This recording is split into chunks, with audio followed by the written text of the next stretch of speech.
Kiss him chime, check it now. Isu Samaza, bite out the bottle. Wow. Update logic straight to your screen. Kasim Challenge, Pollington, Polling clean. Buka mata, buka phone. Berita panas, jangan stay alone. Kasim Chinak, mula sekarang. 1 minit, terus datang.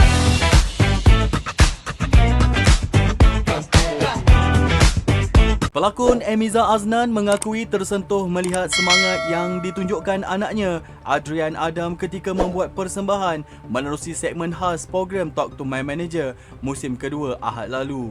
Menurut Emiza, Adrian sebenarnya sudah lama menyimpan impian untuk membuat persembahan bersama abangnya Allahyarham Andre Mikael di pentas Talk to My Manager musim kedua. Ketika melihat persembahan Adrian, perasaan saya jadi bercampur bau.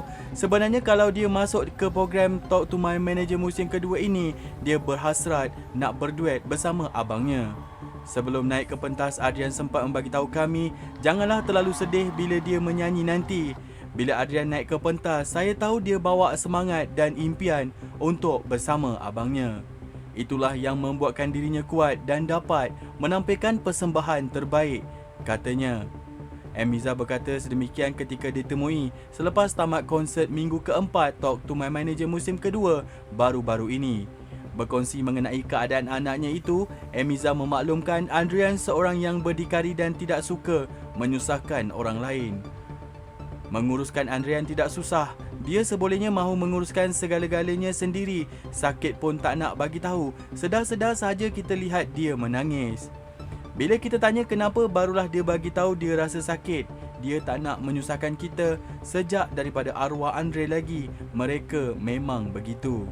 Ketika ini saya masih bekerja seperti biasa tetapi tidak mengambil tawaran berlakon. Saya berhenti sekejap kerana Andre baru memulakan rawatan.